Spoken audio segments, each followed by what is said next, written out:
An-nas ala dini mulukihim. Manusia tergantung pada agama penguasanya.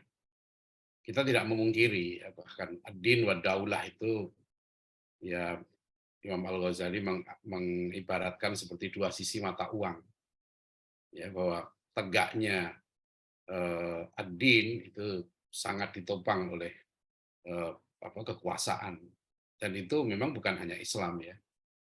Ketika kita lihat dalam sejarah ya, agama Kristen itu mulai berkembang pesat di seluruh dunia kan setelah keluarnya namanya Edict of Milan dari Kaisar Romawi, Kaisar Konstantin ya, tahun 313 Masehi. Jadi sejak sekitar 300 tahun ya, agama Kristen itu agama yang dikejar-kejar di wilayah Romawi, ya, dipersekusi.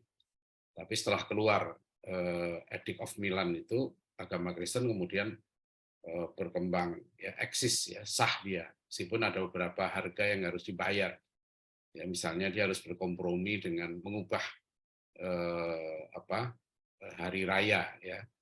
Kalau dulunya kan mereka hari rayanya itu hari Sabat, kan mengikuti tradisi Yahudi. Ya, kemudian diubah menjadi hari Minggu, Sunday. Sunday itu kan hari matahari. Karena tradisi di wilayah Romawi dulu, masyarakat tuh memuja dewa matahari, hari matahari. Kemudian nanti Natal jadi 25 Desember, itu kan tradisi pagan sebelumnya. Nah, kemudian agama Kristen menjadi sangat kuat ya setelah Kaisar Theodosius, dia menjadikan agama Kristen sebagai agama resmi ya di Kekaisaran Romawi. Jadi yang menjadi agama negara lah gitu ya. Nah, Kristen berkembang. Kita lihat agama Buddha ya, perkembangannya juga nggak lepas dari perkembangan Raja Asoka dulu. Begitu juga agama Hindu ya, di Indonesia berkembang dengan kekuasaan Majapahit, ya, Buddha dengan Sriwijaya dan sebagainya.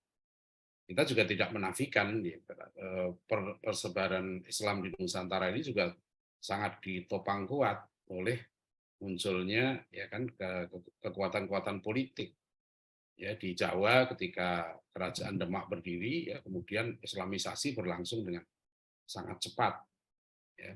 Tetapi untuk misalnya kan sampai kepada berdirinya Kerajaan Majapahit itu kan kalau kita ukur dari kedatangan Maulana Malik Ibrahim di Jawa ya 1399 ya. Itu kan Majapahit runtuh 1478. Jadi ada waktu sekitar 80 tahun untuk dari kedatangan Maulana Malik Ibrahim sampai kemudian berdirinya Kerajaan Demak yang sebelumnya merupakan satu pesantren ya, dipimpin oleh Raden Patah di santri dari Sunan Ampel. Nah, kalau kita lihat juga peradaban modern sekarang lah ya, kita kalau Samuel Huntington kan membagi dunia sekarang menjadi 8 peradaban. Ya, 8 ada peradaban Barat ya, Western Civilization ya, atau Al-Hadarah Al-Gharbiyah, ada peradaban Cina, Jepang, ya, Afrika, India, Latin Amerika, Ortodoks itu Rusia dan kawan-kawan gitu ya, dan peradaban Islam. Nah, tapi di situ yang setelah runtuhnya komunis kan buku yang paling terkenal ya waktu itu, 2 buku yang di dunia internasional. Satu buku yang ditulis oleh Samuel Huntington yang judulnya The Clash of Civilization, yaitu terbit tahun 96, dan buku yang kedua adalah The End of History ya, and the Last Man, akhir sejarah, itu yang ditulis oleh Francis Fukuyama. Nah, tesisnya Francis Fukuyama ini perlu kita cermati karena dia bilang bahwa setelah peradaban Barat ini menang, ya, maka dunia sudah sampai pada akhir sejarah. Dan setelah ini kata dia nggak ada lagi peradaban baru lagi yang akan menggantikan Barat. Gitu.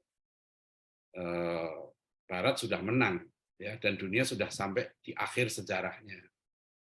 Nah, tapi itu saya kritik juga, kenapa kalau memang Barat sudah menang dan tidak akan digantikan lagi. Kenapa? Mereka masih sangat fobia dengan Islam. Gitu ya. Setiap ada negara yang mau menerapkan Islam di berbagai belahan dunia ini, ya seperti Turki ya, waktu mau meluncurkan undang-undang yang menghukum orang yang berzina, itu luar biasa responnya.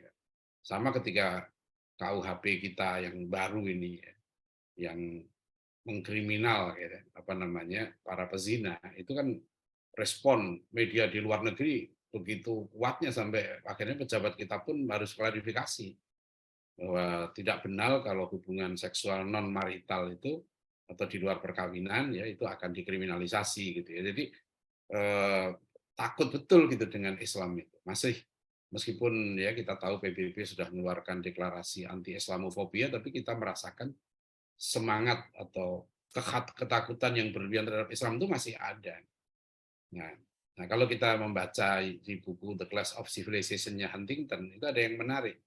Di Huntington mengatakan begini, bahwa Islam itu satu-satunya peradaban yang pernah ya, meletakkan keselamatan Barat itu dalam keraguan.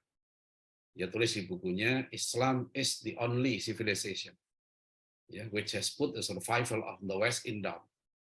Jadi kata Huntington, Islam itu satu-satunya peradaban, jadi dari 7 peradaban di luar Barat, gitu ya, itu hanya Islam yang dalam sejarahnya pernah mengalahkan Barat. Dan itu trauma bagi mereka. Dia bilang, and it has done at least twice. Jadi paling tidak ini 2 kali katanya, Islam itu pernah menaklukkan Barat. Sebetulnya kita bisa menyebut lebih dari itu kan. Islam kan muncul di di Timur Tengah itu memang nanti menggantikan kekuasaan Romawi ya, diganti dengan peradaban baru ya, peradaban Islam. Dan peristiwa yang sangat menakutkan bagi Barat ini terkait Islam ada beberapa ya. Satu, 1453 ya, penaklukan Konstantinopel oleh Muhammad Al-Fatih. Itu fenomena yang sangat berbekas lah dalam memori mereka. Yang kedua, perang salib. Perang salib itu sangat berbekas.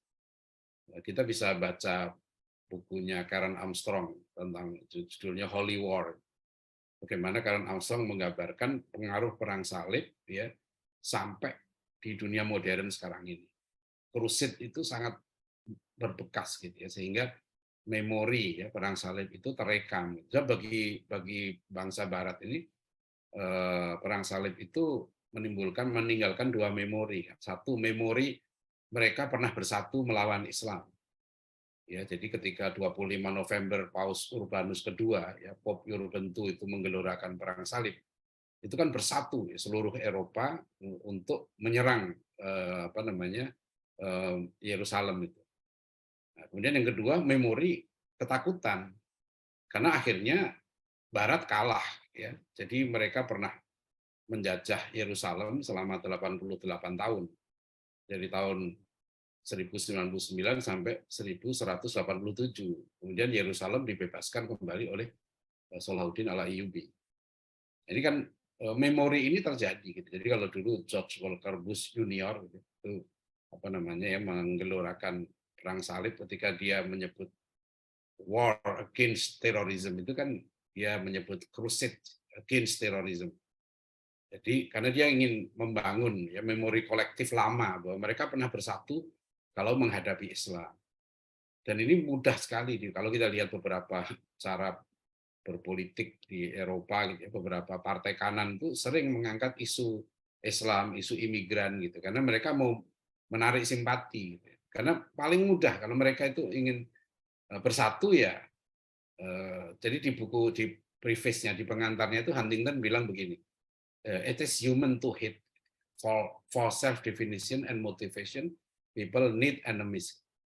Jadi adalah manusiawi untuk membenci karena for self definition gitu ya, untuk membangun jati diri, jadi mendefinisikan diri, saya ini siapa gitu kan, Barat ini siapa gitu. Nah itu dan motivation, dan membangun motivasi, people need enemies. Ini sebetulnya dipakai oleh banyak pihak ya, bahwa kalau dia mau mendefinisikan dirinya itu mendefinisikan lawannya gitu. Jadi kalau Barat ini siapa? Ya musuhnya siapa? Nah itu nanti setelah peristiwa 11 September kan 2001, Huntington menulis buku lagi yang judulnya Who Are We itu, yang terbit tahun 2004. Itu buku itu sudah bilang, Huntington bilang musuh kami sudah selesai sekarang ini. Musuh kami adalah kaum Islam yang dia sebut sebagai Islam militan. Nah, jadi rahimahullah, ini jadi kita sekarang ini umat Islam ini, Islam sekarang di pentas global gitu ya, itu memang diposisikan sebagai satu peradaban tersendiri. Jadi yang sebetulnya kita hadapi sekarang ini adalah sebuah hegemoni peradaban yang masih sekarang paling besar ya peradaban Barat. Karena peradaban Barat ini yang mempengaruhi seluruh aspek kehidupan. Ya, nggak ada yang tidak ada di dunia ini yang sekarang bebas dari pengaruh Barat. Ya, dari pemikiran politik, pendidikan, ekonomi, ya, itu masih tetap ya, hegemoni meskipun peradaban Cina secara ekonomi muncul, tapi Cina secara pemikiran belum mempengaruhi, ya, apalagi kita belum melihat ya peradaban Cina ini menawarkan solusi bagi masyarakat global. Apa sih yang ditawarkan oleh peradaban Cina? Ya, nah, mereka menguasai ekonomi sekarang di berbagai negara, tapi peradaban yang ditawarkan apa? Nah, Barat punya tawaran itu, konsep-konsep human right, konsep lingkungan, ya konsep apa? Barat punya, meskipun mereka menawarkan satu corak peradaban yang liberal, ya, yang sekuler, yang peradaban yang menafikan Tuhan, kan itu yang sekarang ditawarkan. Nah, kita sekarang ini kan menghadapi itu, ya dalam pendidikan, ya disusun konsep pendidikan yang tidak mau merujuk kepada wahyu. Ya, kami di Dewan Dakwah ini sudah berkali-kali ya, mohon pada Menteri Pendidikan. Saya pernah datang ke Kemendikbud zaman menterinya Pak Nuh. Ya, kami menyerahkan buku sejarah nasional Indonesia, ya, perspektif baru untuk SMA gitu. Saya datang sendiri, saya serahkan. Yang salah satu yang kami usulkan untuk diubah adalah konsep manusia.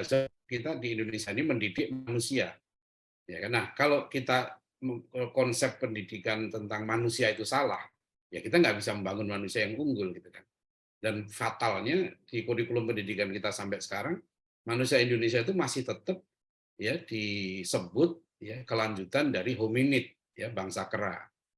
Itu resmi, kurikulum resmi ya, bahwa kalau kita lihat di buku-buku pelajaran masih begitu, bahwa manusia Indonesia adalah bentuk sempurna ya dari makhluk purbakala bernama hominid, dalam kurung sebangsa kera. Nah, ini itu masih tetap diajarkan sampai sekarang ya. Konsep manusia, bahwa konsep kebutuhan manusia masih primer, sekunder, tersier. Primer itu adalah sandang, papan, pangan, ya apa jadi nggak ada kebutuhan ibadah, kebutuhan zikir, itu nggak ada dalam konsep, karena manusia diposisikan kelanjutan dari kera, dari peradaban kera kan. Peradaban kera tujuannya apa? Survive, ya. Yang paling penting maka pendidikan nanti diarahkan bagaimana kamu bisa cari makan. Itu yang dikritik oleh Ki Hajar Dewantoro, bahwa dari dulu pendidikan model kolonial ini ya, model barat, Ki Hajar Dewantoro sudah menyebut pendidikan model barat itu hanya akan melahirkan anak-anak kita menjadi buruh, ya, dan tidak dididik ya budi pekertinya, akhlaknya, ya adabnya. Karena memang konsep barat begitu, bahwa pendidikan itu ya bagaimana manusia bisa survive, bisa cari makan. Itu yang dibilang Ki Hajar Dewantoro, pendidikan yang paling rendah ya tingkatannya itu mendidik orang bisa survive, bisa cari makan, ya. Nah, kita kan lebih dari itu, karena wa ma khalaqtul jinna wal insa illa liya'budun kan. Ya, tujuan orang itu supaya ibadah. Jadi hadirin rahimakumullah, ya kadang-kala itu yang saya maksud begitu. Nah, politik dan peradaban itu ya. Kadang-kala kita memegang kekuasaan ya, tapi tidak mampu melakukan sesuatu yang tinggi nilainya. Dalam sejarah ini banyak ya peradaban yang berkuasa tapi tidak membangun peradaban. Ya contoh adalah ketika Romawi ya menaklukkan Yunani. Ya, bangsa Romawi ini bangsa yang terkenal, ya, bangsa gladiator, bangsa yang sangat kuat, ya, tradisi fisiknya. Maka apa namanya, kalau kita lihat Barat sekarang mewarisi peradaban Romawi ya dari segi fisiknya itu, mereka sangat membanggakan ya kehebatan fisik. Nah, jadi memuja fisik itu berlebihan, memuja materi secara berlebihan.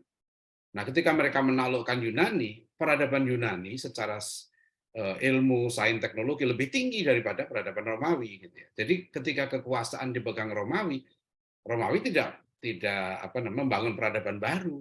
Dia terserap ke dalam peradaban Yunani.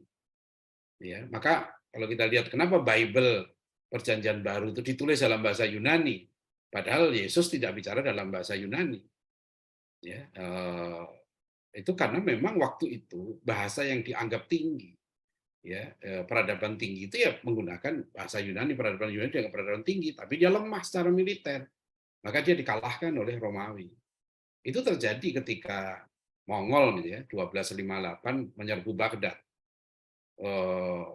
Peradaban Islam waktu itu peradaban tertinggi, ya, secara sains, teknologi itu peradaban tertinggi. Ya, itu Mongol menyerbu Baghdad gitu ya, dan dihancurkan. Kalau kita lihat kan ada yang menyebut sampai 1 juta lebih ya kaum muslimin yang dibantai waktu itu. Nah, kemudian buku-buku dibuang ke sungai gitu kan. Dia kuasa, bangsa Mongol berkuasa karena dia kuat secara fisik. Ya, dia merebut kekuasaan. Secara politik dia sukses, tapi dia nggak membangun peradaban baru. Ya, bahkan nanti cucunya Hulagu Khan pun masuk Islam. Dia tidak mewariskan sesuatu yang baru bagi umat manusia. Ya, karena dia peradabannya lebih rendah dari peradaban Islam ya di zaman itu.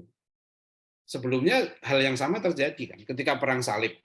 Ketika pasukan salib ya itu menyerbu kota Yerusalem ya tahun 1099. Apa yang mereka lakukan luar biasa ya, kekejaman yang sangat sadis. Di Masjid Al-Aqsa aja dari catatan pasukan salib itu ribuan orang disembelih dalam masjid itu. Sampai ada genangan darah setinggi mata kaki dalam Masjid Al-Aqsa itu.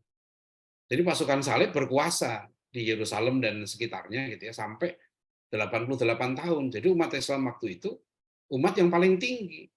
Dia secara sains teknologi lebih maju daripada bangsa barat sekitar 500-600 tahun. Ya, kita sudah waktu itu punya ilmuwan-ilmuwan hebat di abad ke-10, 11 Masehi itu. Abad ke-9 Masehi atau 10 Masehi itu kita sudah punya ilmuwan Al-Khawarizmi, ya, kemudian setelah itu muncul Abu Raihan Al-Biruni, ahli peta Al-Idrisi, ya, kemudian Ibnu Haytham, ya, yang disebut bapak optik modern itu kan lahir di zaman puncak peradaban Islam, ya, sangat tinggi. Bahkan umat Islam umat yang paling kaya waktu itu. Umat yang paling kaya, umat yang paling unggul sains dan teknologinya, tapi ketika pasukan salib menyerbu, ya, umat Islam waktu itu punya kekhalifahan. Jadi punya khalifah. 100% syariat Islam berlaku zaman itu.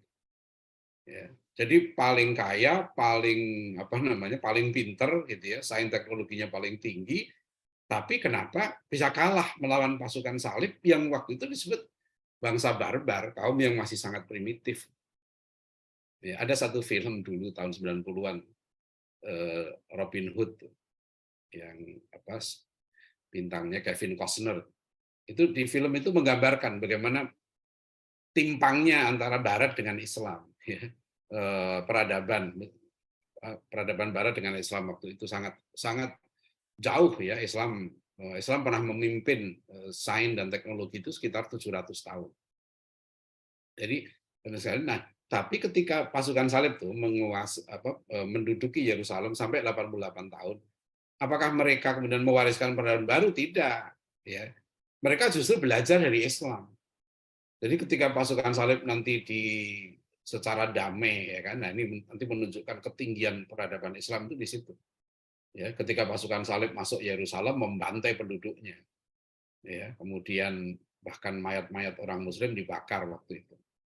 Nah, tapi ketika mereka nanti ditaklukkan oleh Salahuddin ya, Salahuddin Ayyubi merebut kembali kota Yerusalem, itu mereka dipulangkan ke Eropa dengan damai. Itu yang digambarkan dalam film cukup bagus tuh judulnya apa? Kingdom of Heaven. Nah, itu bagaimana kontrasnya gitu ya. Jadi orang Muslim ini begitu pemaafnya, gitu ya, dan waktu itu kan komandan pasukan Kristen tuh ragu mau memenuhi seruan Salahuddin. Salahuddin bilang kalau Anda menyerah, kami jamin. Ya, dia bilang bagaimana jaminannya? Dulu waktu kami masuk ke sini, kami membantai, melakukan pembantaian. Dan Salahuddin ya bilang itu kami tidak ada. Ya, peradaban Islam ini tidak mengenal tradisi persekusi terhadap agama lain. Itu nggak ada, nggak dikenal dalam sejarah Islam. Dan itu betul. Ya,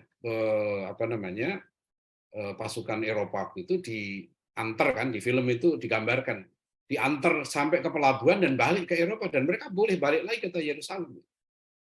Jadi Islam itu rahmatan lil alamin itu wujud nyata. Jadi saya hanya tadi mencoba menggambarkan betapa ada ya kelompok-kelompok atau bangsa-bangsa yang berhasil dia kuat secara politik yang merebut kekuasaan, tapi dia nggak membangun apa-apa gitu. Karena peradabannya rendah, dia nggak punya konsep membangun sesuatu yang tinggi. Nah, ini nanti ya ini sekali menurut pendapat saya ini yang sebetulnya sejak awal ya Islam itu tinggi ya peradaban yang dibangun oleh Rasulullah SAW di Madinah itu bukan hanya negara Madinah dalam arti berkuasa saja, tapi Madinah itu embrio peradaban tinggi. Ya, itu bisa kita lihat model negara Madinah itu model negara paling ideal. Ya, negara terbaik yang pernah ada di dunia itu ya Madinah itu.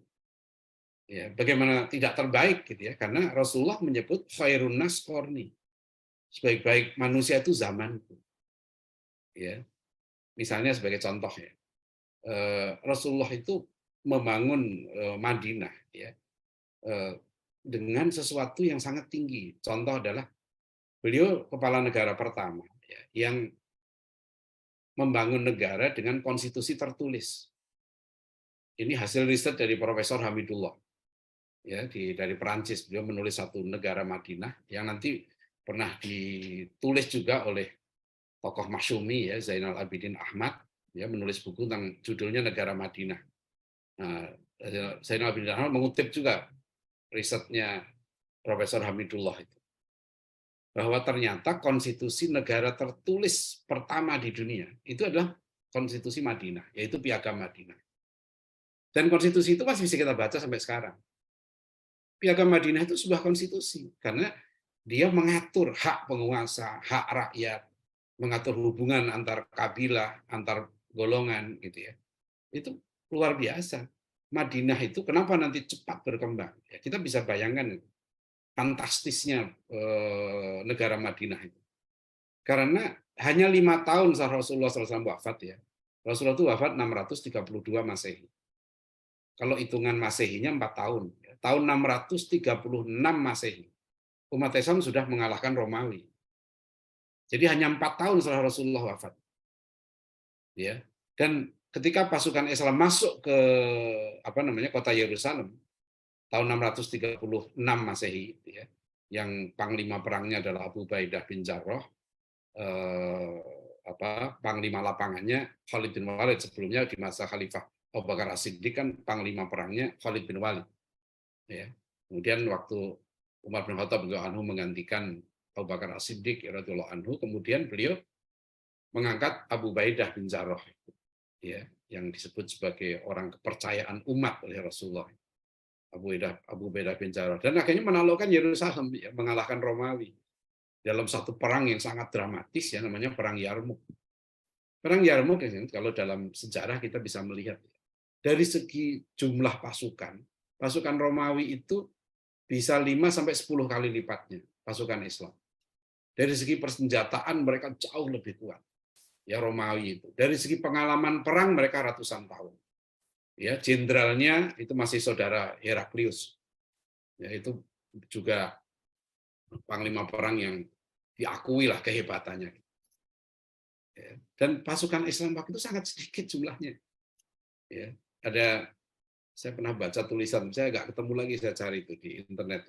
Ini saya belum akui validitasnya, tapi paling nggak menarik. Jadi waktu itu begini, ketika menghadapi Romawi yang begitu dahsyat ya, pasukan Islam ini ada yang sebagian gentar lah gitu ya.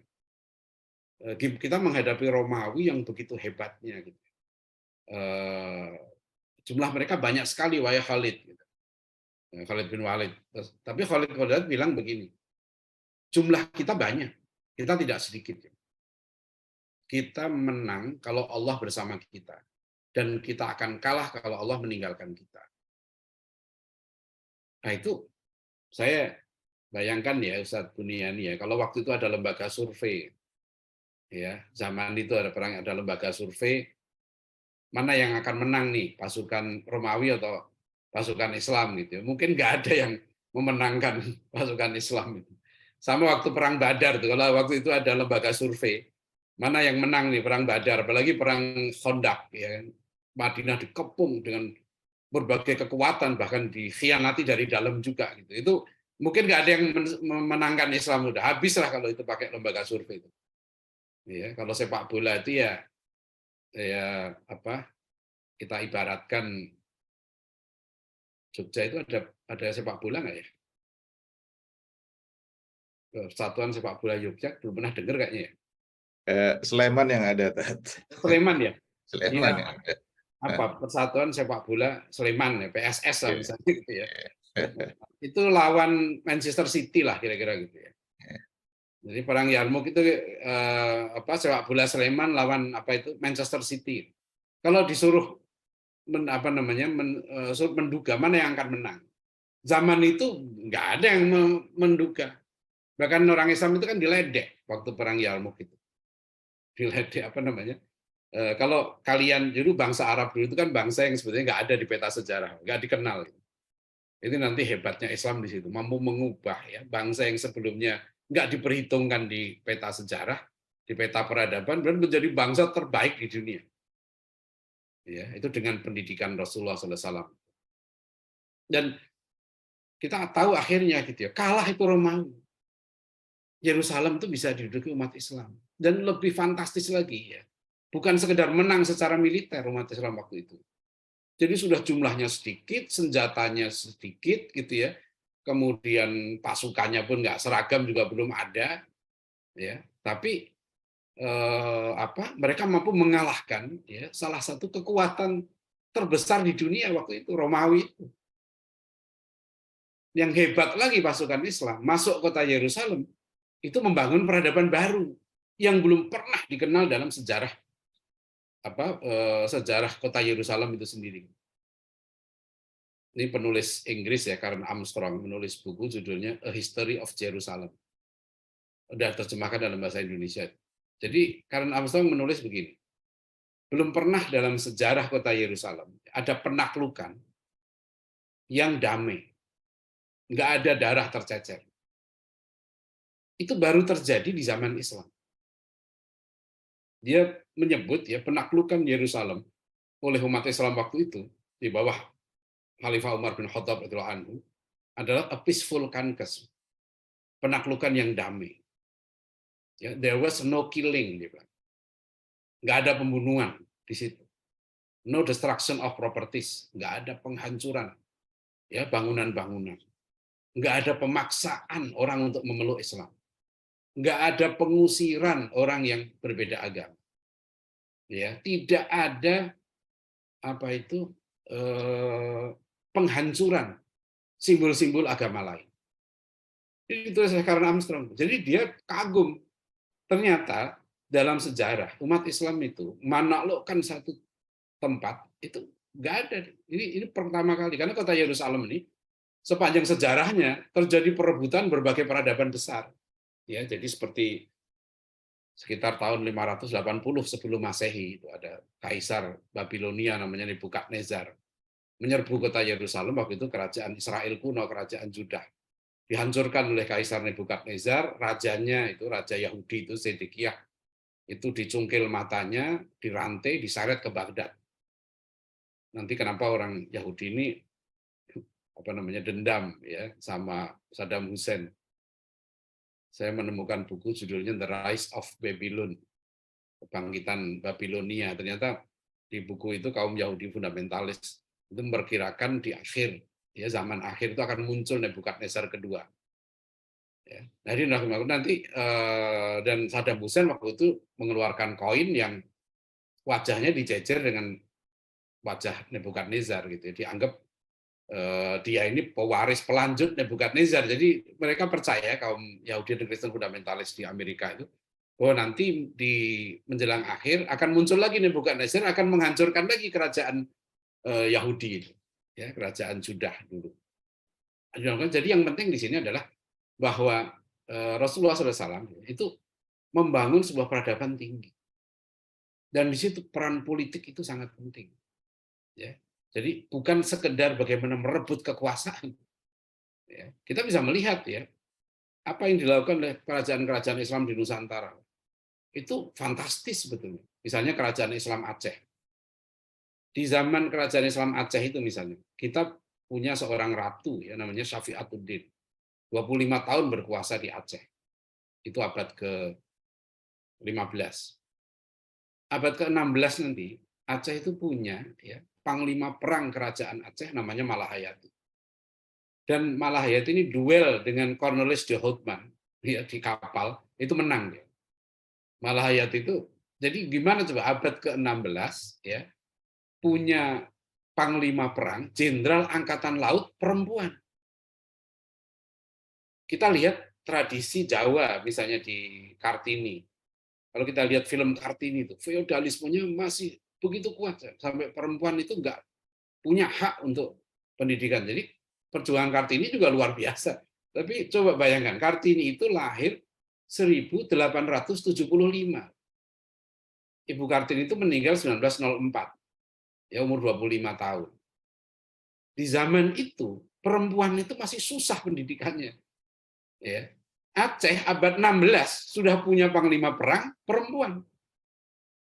Ya, itu Malahayati itu produk pesantren. Malahayati itu produk pendidikan Aceh waktu itu.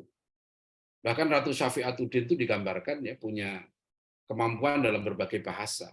Di masa itu ada Syekh Nuruddin Aranili. Yang mencolok ini sekarang di Nusantara ini ketika Islam itu berkembang ya, berkembang apa namanya memimpin apa yang bedanya dengan Hindu Buddha apa waktu itu? Kerajaan Islam itu membangun peradaban tinggi. Dan peradaban tinggi itu ditandai dengan peradaban ilmu. Ulama kita di Nusantara ini jenius. Mereka sampai melahirkan bahasa tersendiri yaitu Arab Melayu. Ya, ini produk bahasa yang luar biasa gitu. Kenapa tidak menggunakan bahasa Arab di sini dalam penyebaran Islam? Tapi melahirkan bahasa baru, bahasa Melayu tapi hurufnya Arab. Ya. Yang kedua, ulama-ulama kita waktu itu melahirkan apa namanya karya tulis yang luar biasa fantastis. Kenapa bahasa Melayu asalnya bahasa kecil di daerah Jambi, daerah Riau, daerah Palembang, kemudian bisa menjadi bahasa pemersatu di Nusantara, mengalahkan bahasa Jawa. Padahal dulu yang dominan di Nusantara ini bahasa Jawa dengan kekuasaan Majapahit. Makanya kalau kita lihat tokoh Katolik di Muntilan tuh, Frans van Lith ya. Frans van Lith itu kan menolak bahasa Melayu. Dia dalam apa namanya riwayatnya Van Lith ini itu mendesak orang Jawa supaya menolak bahasa Melayu. Karena belajar bahasa Melayu itu sama dengan belajar Islam. Jadi bahasa ini menjadi bahasa nasional gitu ya, ketika bahasa ini sudah diislamisasi. Sudah diisi kata-kata kunci dalam Islam, ya, masuk kata Allah, masuk kata adil, kata ilmu, kata akal, kata musyawarah dan seterusnya. Yang itu nanti kata-kata Islam ini ya, itu menjadi apa namanya kata-kata kunci, ya, kata-kata penting dalam bahasa kita, malah beberapa masuk ke dalam pembukaan UUD 45. Kata kerakyatan yang dipimpin oleh hikmah. Itu luar biasa itu. Rakyat kita itu harus dipimpin oleh hikmah. Padahal hikmah itu ya diakui dalam apa Ibnu Hajar al-Asqalani menyebut hikmah itu adalah sesuatu yang membimbing kita ya untuk melakukan perbuatan yang tidak salah. Pak Natsir itu hampir sepertiga isi buku Fiqhud Dakwah itu membahas tentang hikmah. Ya, itu masuk kata-kata hikmah, kerakyatan yang dipimpin oleh hikmah. Pidato Bung Karno 1 Juni sama sekali nggak menyebut kata-kata hikmah itu, tapi Bung Karno juga yang memimpin panitia 9 nanti membuat rumusan baru, ya kan? Rumusan baru misalnya kemanusiaan. Kan sebelumnya Muhammad Yamin, Bung Karno hanya menyebut kemanusiaan dasar. Tapi dikunci oleh para ulama kita itu, ya kan, 4 tokoh Islam itu Haji Agus Salim, Abdul Kahar Muzakir, ya, Kiai Haji Wahid Hashim, Abi Kusno Cokro Suyoso, itu mengunci dengan kemanusiaan yang adil dan beradab. Jadi bukan sembarang kemanusiaan, bukan hanya humanity. Kan di pidato Pak Nasir 12 November 57, Pak Nasir kan menawarkan konsep Islam di situ. Itu pidato yang luar biasa, yang mengkritik sekularisme. Salah satu yang dikritik oleh Pak Nasir kan konsep humanity, kemanusiaan. Kemanusiaan itu dasarnya apa? Ya kan? Orang sekarang ini mengesahkan perkawinan sesama jenis, dasarnya kemanusiaan. Ya, banyak yang menggugat ke Mahkamah Konstitusi untuk mencabut larangan kawin beda agama kan. Itu juga dasarnya kemanusiaan. Kemanusiaan apa? Kemanusiaan itu dikunci oleh para tokoh kita. Tidak semua kemanusiaan. Kemanusiaan harus dasarnya iman. Ya, kemanusiaan itu adil dan beradab. Ya. Jadi inilah ya yang dicontohkan oleh Rasulullah SAW, para ulama, ya, para panglima-panglima Islam dulu ya dalam membangun ya sebuah masyarakat ya itu sebetulnya adalah sebuah peradaban. Jadi bukan sekedar merebut kekuasaan. Ya. Kita bisa menilai nanti gitu ya pemerintah itu hanya sekedar berkuasa atau dia membangun peradaban baru. Kalau saya melihat gampang aja sekarang bisa saya lihat contoh berganti-ganti kekuasaan, tapi konsep pembangunannya nggak berubah. Konsep pembangunannya tetap sekuler. Sebagai contoh sederhana lah, kepala daerah atau gubernur, wali kota, ya kan, itu atau bahkan presiden juga dinilai berhasil. Sekarang ini ukurannya ekonomi, ya bahwa yang paling penting itu ekonomi. Padahal dalam konsep peradaban kita nggak begitu. Ya, pemimpin itu al-imamu junnatun. Imam itu harus adil karena yang nanti di akhirat akan dapat perlindungan dari Allah yang pertama adalah imamun adilun, imam yang adil. Nah, adil itu apa gitu. Konsep adil ini saya pernah ngisi pengajian di Mahkamah Konstitusi. Saya usulkan mohon dijelaskan adil itu apa karena tujuan kita bernegara itu mewujudkan keadilan sosial. Ya, bukan persamaan, gitu, tapi adil. Ya, kita konsepnya adil, Pak. Tapi kenapa kok muncul program KB? 2 anak cukup. Kan tidak adil. Gimana orang harus 2 anak cukup? Sebab di Indonesia itu harusnya ada orang yang nggak boleh punya anak. Jangankan 2, 1 aja jangan. Gitu. Misalnya pemerkosa. Pemerkosa itu nggak boleh punya anak. Ya kan? Harusnya pemerkosa itu dihukum mati. Bagaimana ada orang memperkosa santrinya sendiri? Itu kan biadab. Kalau istilah Prof. Alatas itu dia bukan manusia. Maka kan ada yang bilang dia punya human right. Dia nggak punya right lagi karena dia bukan human. Gitu ya. Jadi kalau orang itu memperkosa anaknya sendiri, dia bukan manusia. Jadi dia nggak punya hak sebagai manusia. Ya, jadi bukan human right. Human right apa? Dia bukan manusia. Masa manusia memperkosa muridnya sendiri, memperkosa anaknya sendiri? Dia bukan manusia. Ya, saya mengusulkan sederhana ya, bagaimana sih konsep pembangunan itu? Keberhasilan itu diukur dari iman takwa. Jadi misalnya kepala daerah itu berhasil nggak meningkatkan iman takwa rakyatnya selama dia mimpin? Buat aja indikatornya sederhana. Lakukan survei, ketika dia naik, berapa persen penduduk yang sholat subuh berjamaah? Setahun kemudian cek lagi, ada kenaikan nggak yang sholat subuh berjamaah? Berapa persen yang sholat duha? Berapa persen yang sholat tahajud? Ya, itu harus diukur gitu. Sebab itu indikator ketakwaan. Dan negara ini akan mulia gitu ya kalau takwa kan. Saya tanya banyak santri ya, di pesantren-pesantren, bahkan yang hafal Quran. Menurut kamu negara maju itu mana? Hampir semua yang saya tanya, jawabannya negara maju itu ya Amerika, Jepang, Inggris. Maju dari segi apanya? Kamu kan baca Quran, kamu ngafal Quran. Menurut Al-Quran, yang maju itu apa? Walau anna ahlal qura amanu wattaqau lafatahna alaihim barakatim minas sama' wal ard. Negara maju itu negara yang masyarakatnya beriman dan bertakwa, ya, berakhlakul mulia, karena Rasulullah diutus untuk menyempurnakan akhlak, dan akhlak mulia itu indikator keimanan. Ya, kata Rasulullah SAW, akmalul mu'mina imanan ahsanuhum khuluqa. Orang mukmin yang sempurna, yang terbaik, yang paling sempurna imannya adalah yang terbaik akhlaknya. Jadi sekarang berhasil nggak pemimpin itu memperbaiki akhlak bangsa kita ini? Kan itu kan ada di pasal 31 ayat 3 UUD 45 sekarang. Ya, bahwa pemerintah mengusahakan dan menyelenggarakan satu sistem pendidikan nasional yang meningkatkan keimanan dan ketakwaan serta akhlak mulia dalam rangka mencerdaskan kehidupan bangsa yang diatur dengan undang-undang. Itu kan jelas konstitusinya. Tapi jadi ukuran enggak kan? Jadi ketika kita ngukur dia sukses, ya dia berhasil membangun ini, bangun itu, ya. Pembangunan itu artinya apa? Ya, membangun tapi menggusur.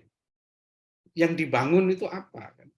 Ya kan kita bilang bangunlah jiwanya, bangunlah badannya, kan lagu Indonesia Raya begitu ya.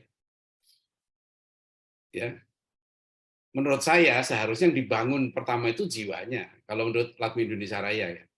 Bangunlah jiwanya, bangunlah badannya gitu loh. Setelah itu baru bangunlah jalan tolnya, bangunlah bandaranya, ya, bangunlah jembatannya, bangunlah irigasinya gitu. Tapi kalau jiwanya nggak dibangun, ya, ini yang terjadi apa? Dia bangun jembatan ya dikorup, ya, aspalnya dimakan, kabelnya dimakan, besinya dimakan, karena jiwanya itu serakah. Kan ada satu buku yang sangat bagus ya. Jadi kenapa sih umat Islam itu kalah melawan pasukan salib sampai 88 tahun Yerusalem itu dijajah ketika umat Islam di puncak peradaban.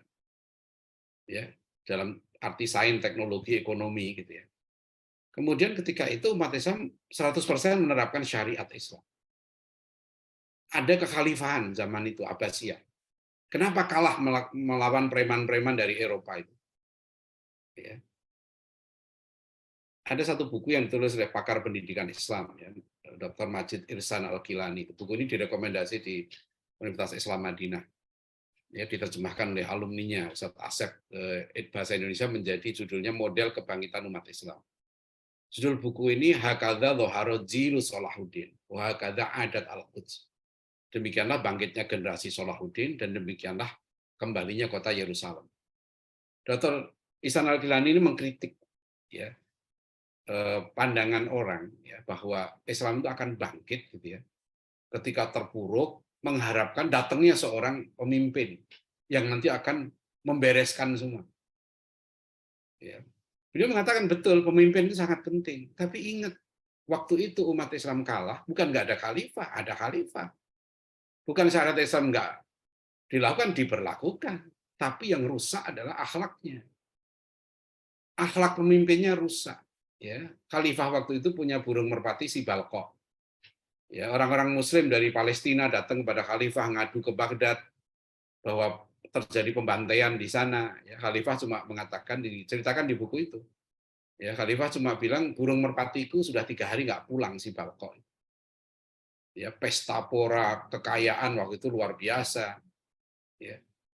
Jadi ada satu hadis dikutip dalam buku ini. Rasulullah SAW bersabda, "Idza 'azzamat ummati ad-dunya, nuzi'at minha haibatul Islam. Wa idza tarakat al-amra bil ma'ruf wan nahya 'anil munkar, hurimat barakatul wahyi. Wa idza tasabat ummati saqatat fi ainillah." Jadi kata Rasulullah SAW, ya, bahwa jika umatku sudah memuja dunia, mengagungkan dunia, maka akan dicabut kehebatan Islam. Dan jika umatku sudah meninggalkan dakwah, meninggalkan amar ma'ruf nahi mungkar, hurimat barakatul wahyi, diharamkan keberkahan wahyu atas mereka. Dan yang ketiga, idza tasabat ummati saqatat fi ainillah. Jika umatku sudah saling caci maki satu dengan yang lain, ya, saling berpecah belah satu dengan yang lain, saqatat fi ainillah, jatuhlah martabat mereka di hadapan Allah. Itu yang terjadi zaman itu. Perpecahan antar mazhab waktu itu ya digambarkan sampai rinci ya. Di kampusnya Al-Ghazali itu Nizamiyah School ya, kampus Nizamiyah itu terjadi saling bunuh karena perbedaan mazhab, terutama waktu itu mazhab Asy'ari dan mazhab Hambali. Ya. Jadi sekarang kalau ribut-ribut lagi gitu ya, ini udah pernah terjadi dulu. Bahkan kalau ada satu mazhab bikin masjid, dihancurkan oleh mazhab yang lain. Jadi umat Islam sibuk ya ngurusi kelompoknya sendiri gitu. Sementara musuh sudah mengintai. Ketika semuanya dibantai, nggak ditanya lagi kamu kelompok mana, kamu mazhab mana gitu. Semua asal Muslim ya dibantai.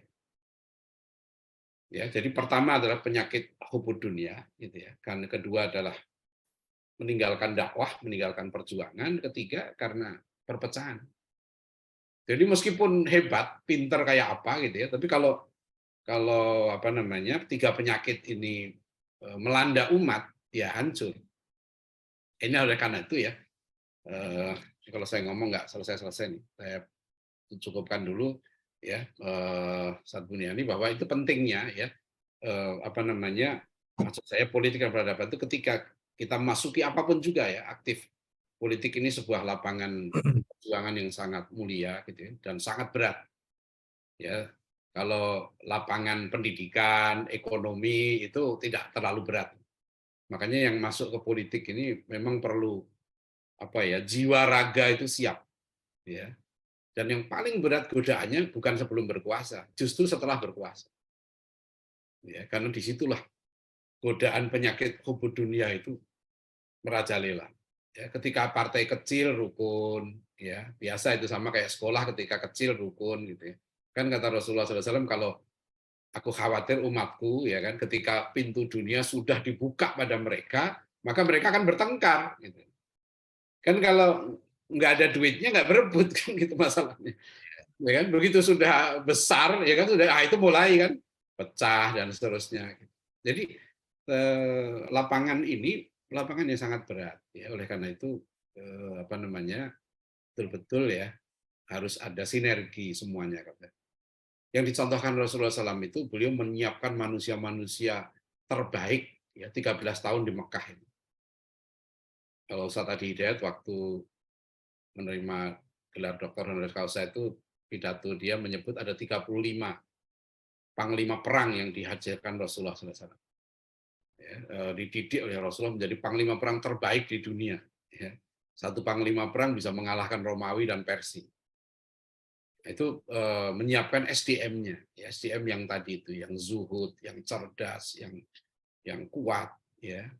Bahkan kalau ikut Al-Quran ya sebetulnya kekuatan umat Islam waktu itu 10 kali lipatnya orang Romawi. Yaitu dahsyatnya kekuatan umat. Jadi oleh karena itu ya sekali lagi gitu ya, bahwa yang dibangun Rasulullah SAW itu Rasulullah bukan hanya mendapat kekuasaan di Madinah, tapi beliau melahirkan satu peradaban yang tinggi. Tadi saya sebut tentang negara. Rasulullah itu membangun satu masyarakat yang budaya literasinya terbaik. Sahabat Nabi itu orang-orang yang haus ilmu. Kita lihat ya, sampai Profesor Mustafa Azzomi ya, guru dari Profesor Ali Mustafa Yakub dulu, yang di Riyadh ya, guru besar ilmu hadis. Beliau kan doktornya di Cambridge, menulis disertasi doktor yang membuktikan bahwa para sahabat Nabi itu bukan hanya punya catatan mushaf Al-Quran, tapi banyak di antara mereka yang punya catatan hadis. Di zaman itu, ya, alat tulis yang masih begitu susah, para sahabat Nabi itu haus menulis, ya, haus menulis. Dan itu tradisi di kalangan ulama kita nanti kan dimanapun ya Rasulullah itu kan berhasil mengubah bangsa Arab yang semula bangsa yang tidak punya tradisi tulis menjadi bangsa yang terbaik dalam penulisan. Ya, makanya jangan heran ketika nanti umat Islam itu haus ilmu. Bangsa manapun yang budaya ilmunya tinggi, budaya literasinya tinggi, itu akan masuk. Cepat sekali dia akan berkembang. Itu yang terjadi pada Korea, pada Jepang dan lain sebagainya. Kalau kita mau menilai satu kemajuan, mesti dimulai dari membangun tradisi ilmu. Jadi Rasulullah bukan hanya merebut kekuasaan ya di Madinah itu. Beliau melahirkan manusia-manusia terbaik, nanti membangun keluarga-keluarga terbaik, melahirkan masyarakat terbaik. Coba Rasulullah SAW dalam penegakan hukum. Bagaimana di Madinah ya ada seorang perempuan yang datang pada Rasulullah minta dihukum rajam. Peradaban mana yang sampai di sini? Nggak ada di dunia ini. Kesadaran hukum yang begitu tinggi. Orang berzina, kan perempuan ini, Ma'is ini datang pada Rasulullah, minta dirajam. Rasulullah nggak melayani semula. Terus tapi dia mendesak. Akhirnya disuruh pergi sampai melahirkan. Setelah melahirkan, datang lagi pada Rasulullah, minta dirajam. Disuruh nyusui Rasulullah 2 tahun. Setelah nyusui selesai, datang lagi minta dihukum. Kesadaran hukum seperti apa gitu ya? Kalau para koruptor itu ya, punya kesadaran begini, Pak. Itu dirajam loh, ini dihukum mati ini, itu ngotot. Dan kasus ini ya, kita jumpai lagi di Ambon tahun 2001, tahun 2000 waktu itu, 99 yang kasus Abdul Rohim ya, anggota Laskar Jihad yang minta dirajam. Jadi Islam itu hanya sekali ya, mampu membangun umatnya sadar hukum karena ketakwaan itu dasarnya. Ya, coba Rasulullah memberantas korupsi, itu dahsyat sekali beliau. Ya. Beliau menghukum panglima seorang sahabat ya yang curang menyembunyikan harta rampasan perang.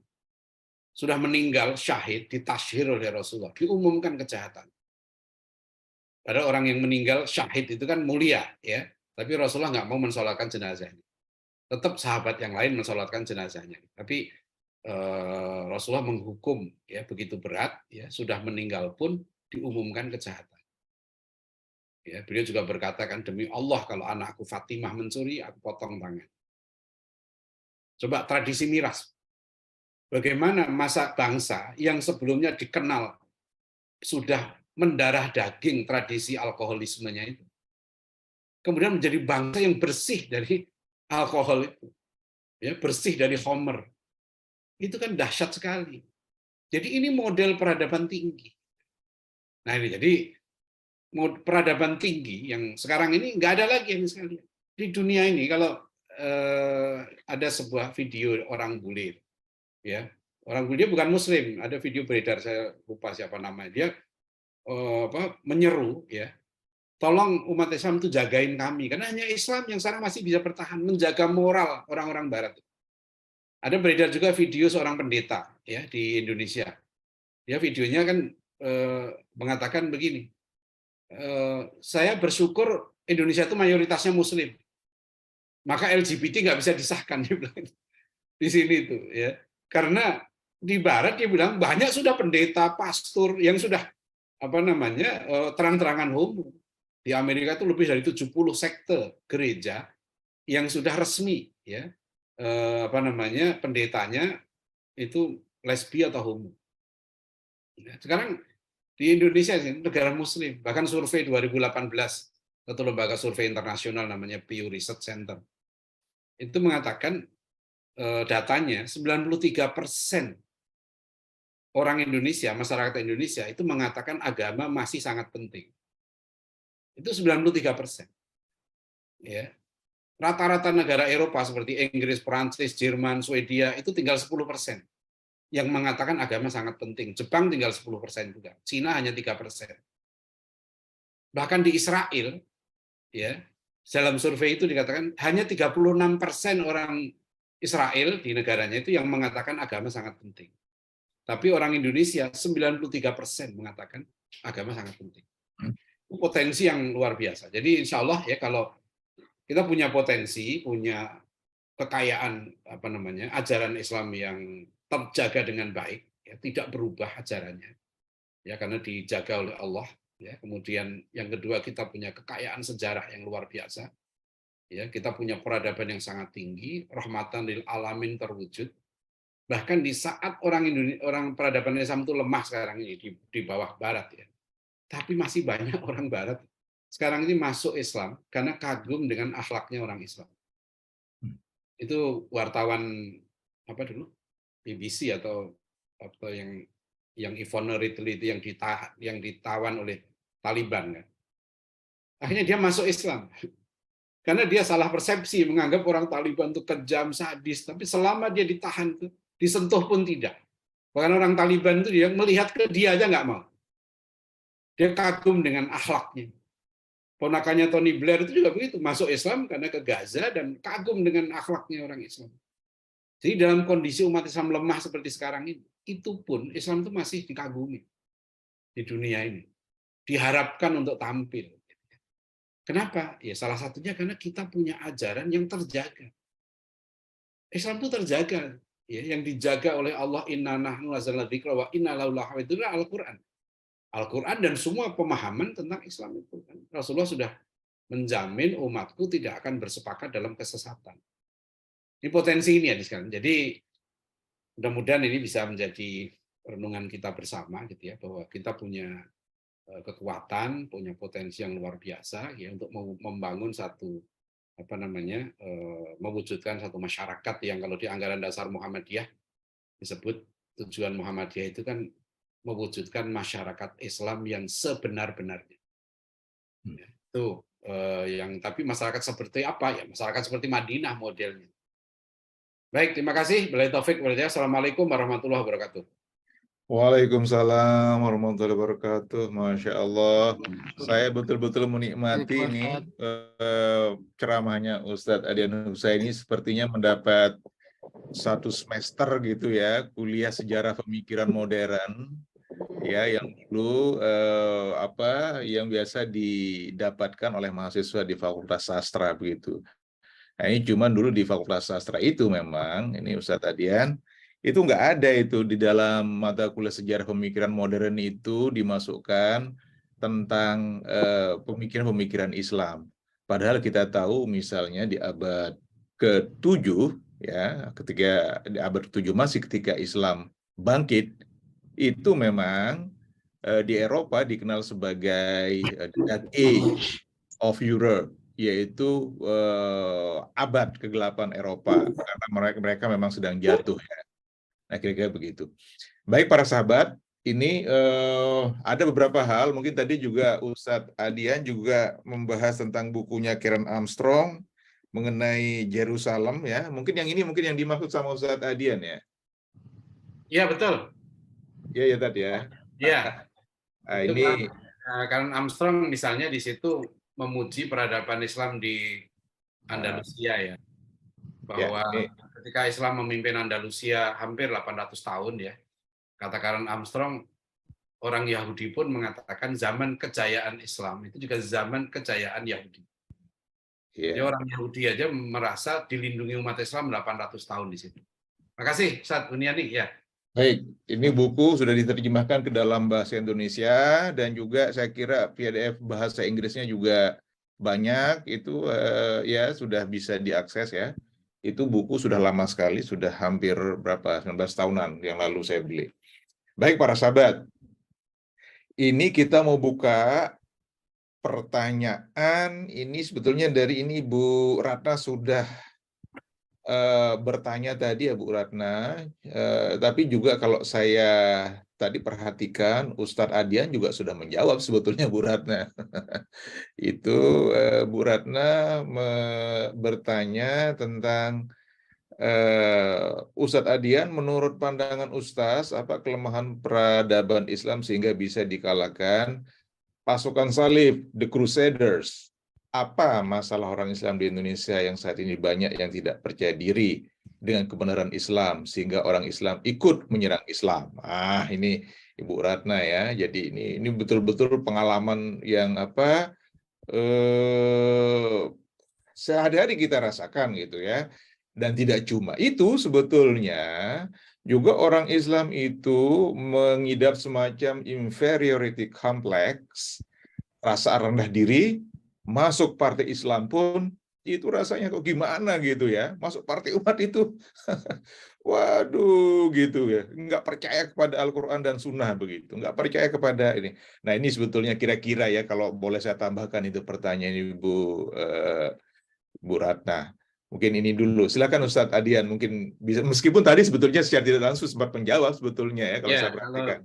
Tafadhol ya, yang tadi pasukan kekalahan umat Islam itu karena itu ya 3, karena tadi hadis Rasulullah SAW itu terlalu berlebihan memuja dunia menjadi tujuan ya. Jadi memang Islam ini unik ya. Islam ini kan makanya umatan wasato, kita ini umat pertengahan, gitu, tidak ekstrim, tidak hulu. Jadi peradaban Islam itu peradaban yang tidak memuja materi secara berlebihan. Seperti bangsa Yahudi, bangsa Barat sekarang ini kan memang materialismenya berlebihan. Nah, itu yang dalam surat Al-Baqarah ayat 96, wala tajidannahum akhrasan nasi ala haya. Al-Baqarah 55 ya, ketika orang-orang Yahudi mengatakan wa id qultum ya Musa lan nu'mina laka hatta narallaha jahratan. Ya, faqadatkumus sa'iqatu wa antum tanzurun. Mereka tidak mau mengakui sumber ilmu selain yang empiris, yang panca indera itu. Ini kalau umat Islam terjebak di situ, ya dia ikut arus ekstrim sebetulnya, gitu, menolak spiritualisme.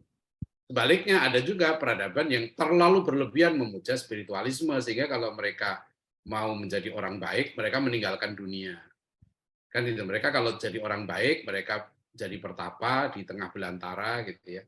Meninggalkan keluarga, meninggalkan harta, meninggalkan tahta. Nah, Islam nggak begitu. Islam ini disuruh menang. Umat Islam itu bahkan nggak boleh lemah, kan, al-mu'minul qawi khairun wa habbu ilallah minal mu'min dhaif, gitu ya. Umat Islam itu disuruh kuat, disuruh menang. Tapi setelah menang, jangan jadikan dunia itu tujuan, gitu, karena tetap akhirat lebih baik. Nah, ini yang nggak ada peradaban lain seperti Islam. Ya, nggak ada yang peradaban yang adil, gitu, yang wasatiyah itu sifatnya. Manusia itu cenderung ekstrim. Maka Rasulullah kan menegur ya sahabat yang nggak mau kawin, mau puasa terus, ya itu ditegur oleh Rasulullah. Karena Islam tidak begitu. Manusia ini khalifatullah fil ard.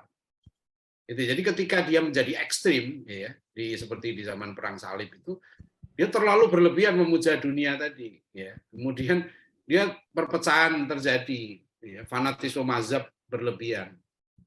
Ya, kemudian yang kedua itu meninggalkan perjuangan. Mereka nggak peduli dengan kemungkaran di sekelilingnya. Ya, mereka dihukum oleh Allah.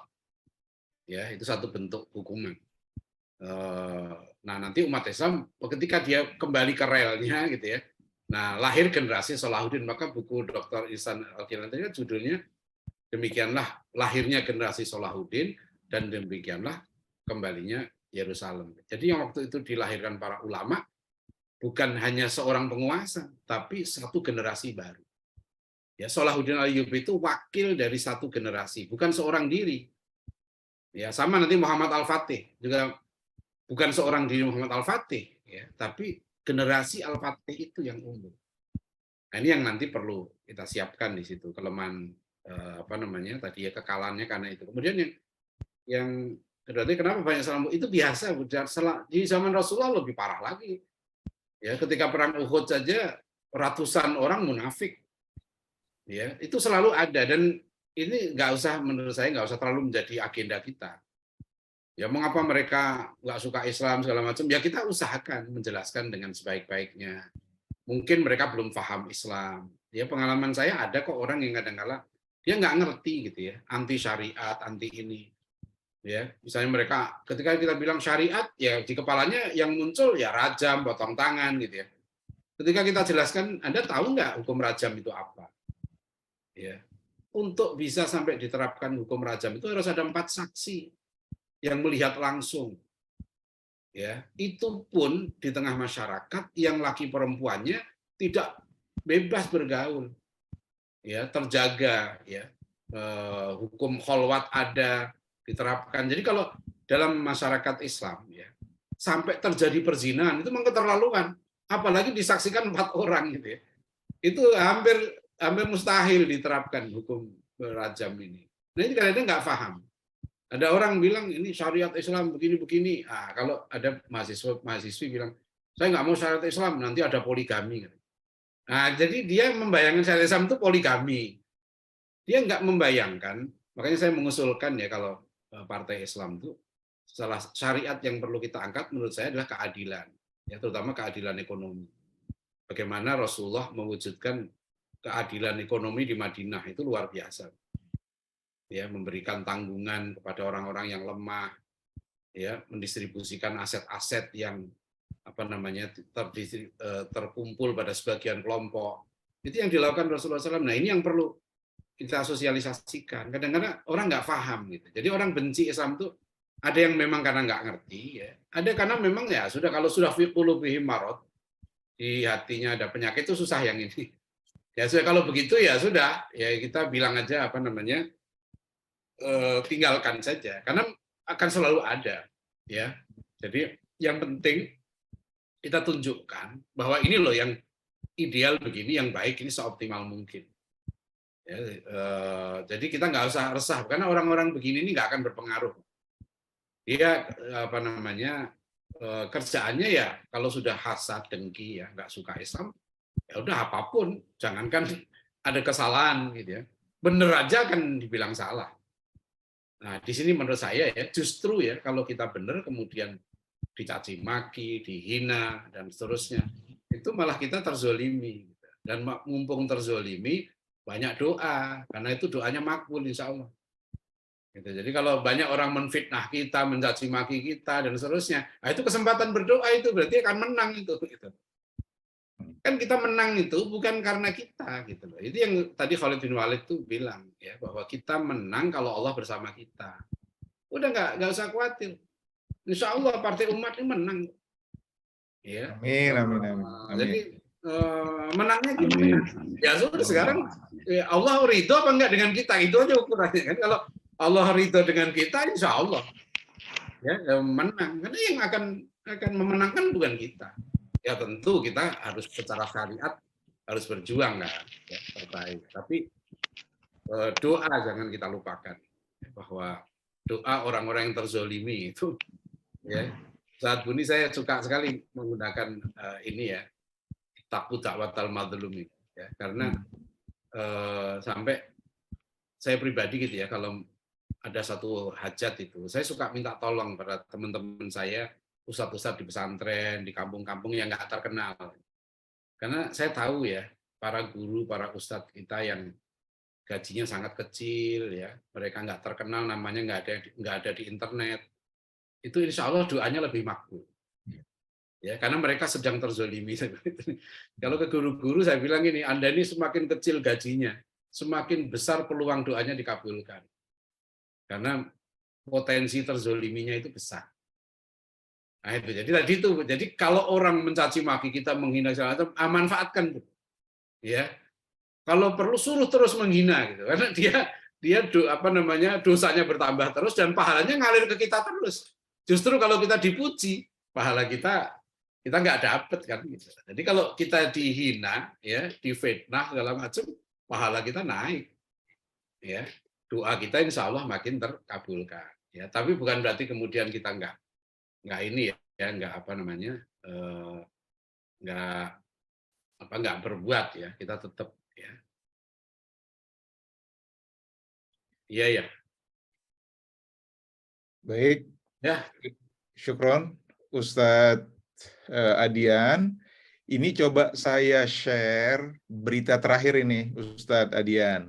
Bacaleg DPR RI perempuan terbanyak dari Partai Umat, tersedikit dari PSI. Nah, ini yang terakhir kemarin ini berita. Alhamdulillah ya. Ini kita Partai Islam, tapi caleg kita perempuan yang terbanyak nih, Ustadz Adian. Nah, yang PSI yang katanya liberal, memperjuangkan liberalisme, anti syariah, paling sedikit itu ininya apa, caleg perempuannya. Nah, jadi kita ingin menunjukkan bahwa dulu juga itu biasa berjuang di dalam Islam itu gitu ya, perempuan-perempuan jadi panglima perang itu, perempuan juga ikut berperang zaman dulu. Nah sekarang masa mau jadi caleg saja tidak boleh begitu? Jadi lebih progresif kita sebetulnya gitu daripada PDIP maupun PSI, kira-kira begitu. Nah nanti ini kita mau minta komentar lah Ustadz Adian nanti soal ini. Tapi sebelum nanti dijawab, ini saya lihat ini ada Pak Margono, ini dari Los Angeles. Ini Pak Margono, ada juga tadi siapa ini, ada yang mau bertanya, Mas Sukma ya tadi ada. Pak Iskandar tuh Pak, minta. Oh Pak Iskandar ya, Pak Iskandar ini mau bertanya. Silakan Pak Iskandar. Silakan Pak, dibuka mikrofonnya. Ya, Assalamualaikum warahmatullahi wabarakatuh. Terima kasih atas kesempatannya Pak Ustadz Buniani. Saya sambil menyetir ini pagi-pagi. Tadi saya mengikuti uraian Ustadz Adian mengenai waktu itu umat Islam full furnish dengan segala kelengkapannya, syariat, kemudian kekuasaan, kegemilangan ilmu pengetahuan, tapi bisa hancur dilibas oleh preman dari Eropa. Nah, tadi saya nggak begitu full mendengar penjelasan Ustadz Adian bahwa di situ ada faktor kalau nggak salah tadi disebutkan oleh beliau tidak kelemahan akhlak ya atau mentalitas atau jiwanya tidak terbangun dengan baik. Kebetulan saya mendalami mengenai esensi dari pengembangan teknologi, dasar teknologi. Yang saya temukan bahwa teknologi itu tidak akan tercipta, inovasi teknologi tidak akan tercipta berbasis pengetahuan iptek. Dan iptek tidak berbasis lagi di dasarnya adalah manusia. Dan di bawahnya lagi manusia tersebut adalah hikmah, kebijaksanaan, keadilan. Nah, jadi dari tataran paling atas, inovasi dan segala macam itu dasarnya adalah manusia oleh hikmah, keadilan. Nah, pertanyaan saya ingin tahu lebih dalam, tentu khilafah waktu itu punya angkatan bersenjata, dilengkapi dengan keunggulan teknologi mutakhir karena dasar sains itu, iptek itu berkembang. Namun, seperti apa yang lebih detail lagi bisa dielaborasi mengenai hubungan antara jiwa dan yang apa yang saya uraikan tadi. Mohon pencerahannya. Terima kasih atas kesempatannya. Assalamualaikum warahmatullahi wabarakatuh. Waalaikumsalam warahmatullahi wabarakatuh. Tafadhol, Ustadz Adian, langsung saja. Iya, pada akhirnya kan man behind the gun ya. Kasus seperti ini kan bukan hanya terjadi ketika di Baghdad atau di Yerusalem ya. Itu pernah terjadi juga misalnya di Vietnam. Ya, bahkan pernah terjadi di negeri kita juga. Ya, ketika tahun 1949 kan, agresi militer kedua. Itu secara hitung-hitungan militer ya, kita nggak bisa melawan Belanda waktu itu dan sekutu. Yang datang ke kita ini pemenang Perang Dunia Kedua. Ya, kekuatan militernya luar biasa, bahkan tentara kita pun dipimpin oleh seorang jenderal ya, guru Muhammadiyah yang sakit di Tandu. Ya, waktu itu kan bayangkan sudah begitu dahsyatnya. Semua pemimpin kita sudah ditangkap, kan tinggal Pak Syafruddin Prawira Negara yang akhirnya mendirikan PDRI. Jadi memang aspek jiwa ini ya, tentu secara lahiriah ada, misalnya tetap ada kepemimpinan ya, tapi disitulah menurut saya nasrun minallah itu di situ. Nah, di zaman perang salib ini yang runtuh ya, waktu itu penyakit hubud dunia itu merajalela ya, sampai sultannya sudah nggak peduli dengan umat, kerjaannya foya-foya ya, mereka sampai digambarkan tuh gini, hobi penguasa waktu itu mendatangkan penyanyi ya, sekali mendatangkan penyanyi itu biayanya 200 dinar ya, 200 dinar emas ya, sekitar kalau kita hitung 4 gram ya, kita 800 gram lah. Jadi ada rincian gitu, mendatangkan penyanyi, mendatangkan penghibur ya, itu menjadi hobi, pesta perkawinan 7 hari 7 malam, kereta emas dari Kencana. Jadi kalau meskipun sehebat apapun ya kan, tapi moralnya sudah runtuh, disuap oleh terlena dengan kehidupan dunia itu, ya runtuh mereka, nggak bisa, nggak ada gunanya. Semua teknologi yang hebat tadi nggak ada nilainya, dia sudah jadi penakut. Dia sudah ketakutan dengan ketika sama dengan ketika Baghdad kan, tentara Mongol waktu itu kan sampai ada digambarkan, mereka dengar Mongol mau datang aja udah gemetaran gitu. Sama ketika Islam jaya-jayanya gitu ya, masuk ke berbagai wilayah, mereka udah dengar kehebatan Islam itu. bahwa pasukan Islam itu nggak terkalahkan. Jadi secara mental udah runtuh. Ya, para ulama itu akhirnya mencoba kan, mengajak umat itu berjihad ketika itu. Sampai ada seorang muridnya Imam Al-Ghazali namanya Syekh Ali As-Sulami. Itu menulis Kitabul Jihad. Jadi waktu itu kata Syekh Ali As-Sulami, kita mengajak umat itu untuk berjihad melawan pasukan salib. Nggak ada yang mau. Gitu, ada ketakutan. Ya, akhirnya beliau menyimpulkan membagi strategi membebaskan Yerusalem dalam 3 tahap. Dan tahap pertama yang dilakukan adalah reformasi jiwa. Ya, tazkiyatun nafs. Karena ini jiwanya sudah rusak gitu. Jadi kalau jiwanya nggak dibenerin, ya sehebat apapun senjata nggak ada gunanya. Sekaya apapun dia udah ketakutan duluan. Sementara digambarkan oleh Karen Armstrong ya. Pasukan salib itu yang datang ke negeri Islam itu, mereka itu punya semangat yang luar biasa. Mereka itu mengorbankan, jadi menjual hartanya untuk ikut, karena Paus menjanjikan begini, siapa yang mati itu masuk surga. Bahkan dia janjikan, Paus itu bilang gini, killing these godless monsters is a holy act. Ya, it is our duty to exterminate this vile race from our land. Jadi Paus Urbanus kedua itu bilang siapa yang kewajiban kita ya membebaskan Yerusalem itu tanah suci ini dari monster-monster tidak bertuhan. Jadi mereka menyebut orang Islam begitu. Nah nanti semangat pasukan salib justru sebaliknya dari pasukan Islam gitu. Pasukan salib itu semangatnya mau siap mati, mereka menjual hartanya segala macam untuk bisa berangkat. Sebaliknya orang Islam di sini nggak ada. Ya ini udah kalah duluan secara mental. Ya.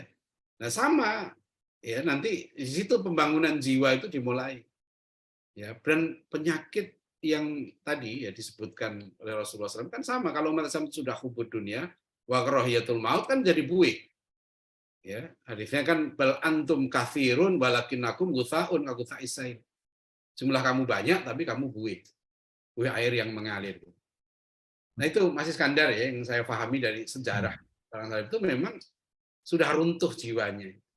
Nah itu nanti dikembalikan lagi jiwa itu dididik ya satu generasi yang sudah tidak lagi punya penyakit hubud dunia.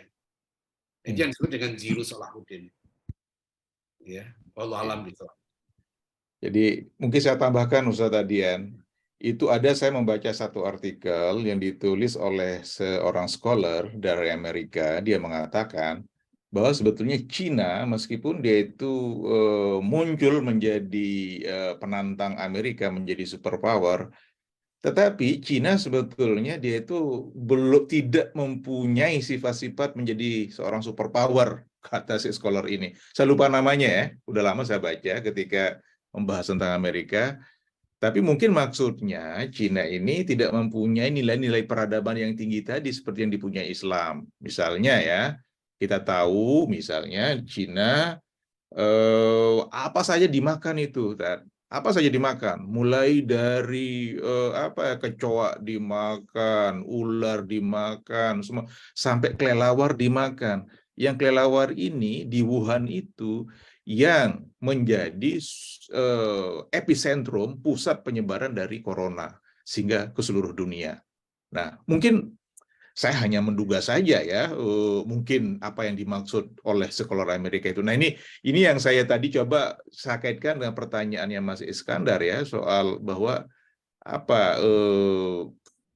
Islam ini kan sebuah peradaban yang tinggi sekali begitu. Nah kira-kira begitu. Mungkin bisa ditambahkan, silakan Ya, Ustaz. Mas Buni ya, ada makanya di dalam surat Al-Maidah 54 salah satu ciri generasi yang unggul itu sifatnya kan dia punya izzatin alal kafirin. Jadi punya conviction ya, keyakinan yang tinggi gitu. Jadi nggak gentar gitu loh, menghadapi berbagai kekuatan itu dia bangga dengan Islam. Ada seorang tokoh Yahudi yang kita kenal yang masuk Islam, Muhammad Asad ya, dulu Leopold Weiss. Itu kan dia nulis di buku dia Islam at the Crossroads. Tidak ada satu peradaban yang akan bangkit ya, akan berkembang, akan menang gitu, bahkan akan eksis kalau peradaban itu telah hilang ya, kebanggaan terhadap dirinya, having lost this pride and the connection with its own past tadi. Makanya kenapa Islam itu yang dihancurkan kan gitu dulu. Dihancurkan tuh rasa percaya dirinya dulu. Jadi kalau umat Islam sudah nggak bangga dengan Islam, ya nggak ngerti. Biasanya nih karena memahami Islamnya salah, ya, memahami sejarahnya salah. Dia memahami sejarah Islam itu dari perspektif orang lain yang akhirnya sejarah Islam itu sejarah yang gelap tadi itu. Ya isinya berantem aja gitu ya. Padahal nggak seperti itu, jauh ya. Peradaban Islam itu peradaban yang sangat tinggi.